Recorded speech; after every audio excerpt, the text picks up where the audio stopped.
ल guys good morning है, good morning. अब के छ अब यस्तै छ दसैँको दसैँमा कसै लिएर आएको रहेछ साथी हो, कोही आफूले लिएर नि आइयो। अब यस्तो पनि आएको रहेछ,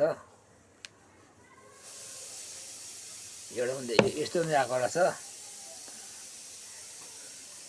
निबुवा।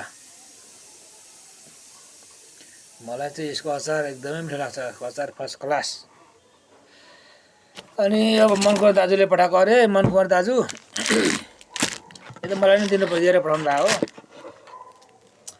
मनकुमार दाजु थ्याङ्क यू सो मच, मलाई सम्झेर पठाइदिनु भयो। मेरो टिनेजको जिग्री दोस्त पनि हो, मेरो सानोले मेरो दाजु पनि हो। मनकुमार दाई थ्याङ्क यू सो मच है दाई, मैले लिएँ तपाईँले पठाउनु भएको। ए कोसेली थ्याङ्क यू सो मच। अब यो गाउँको यो आफ्नै बारीको यो चाहिँ केरा, मालभोग केरा आफ्नै बारीको हो। यो अलि पाकेर हिँड्छ, राम्रै छ, पाकेको छैन। यो केराहरू चाहिँ अब आफ्नै बारीको परो। हिजो त्यो भेरको बाटोमै लिएर आएको कोसेली साथी हो। दसैँमा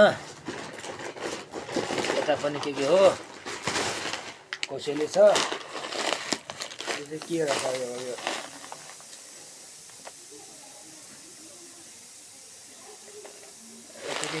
के कोसेलीहरू छ। एकजना मेरो एकदम हितैषी दोस्तले चाहिँ सभा खोलाको माछा ल्याउनु भन्नुभएको रहेछ कमेन्टमा। सभा खोलाको माछा चाहिँ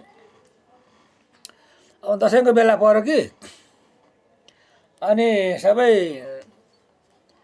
अब सभा खोलाको माछा चाहिँ दसैँको बेला भएर टिका लगाउनु ससुराली गएर छ कि, अनि माछा ल्याउनु पाइएन साथी है। अब यो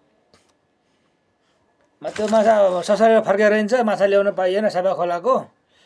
अब यो चाहिँ पाङमा खोलाको अरे। पाङमा खोला सानै छ नि त, पाङमा खोला सानै छ, सानो खोलाको माछा सानै हुन्छ। अब यो तिम्रो लागि माछा छ यार, तिमी दुबईमा छौ कि कतातिर छौ, कता हो मैले राम्रो थाहा पनि छैन, तिमी दुबईमा होला। अब सभा खोलाको माछा टिका लगाएर फर्केको छैन ससुरालीबाट, तिमीलाई बाघमा खोलाको माछा ल्याइदिएको छु, सानो छ है तिम्रो लागि। ल दोष बाङमा खोलाको माछा यो चाहिँ। ल गाइस, अनि एउटा मेरो भान्जोले यहाँ सामान छोडेको छ। भान्जा सामान लिन आउनु, तिम्रो सामान यहाँ छ है। अस्ति गाउँ जाँदाखेरि छोडेको सामान लिन आऊ है भान्जा, तिम्रो लागि यो मेरो चटपटे भान्जा। ल गाइस यति नै।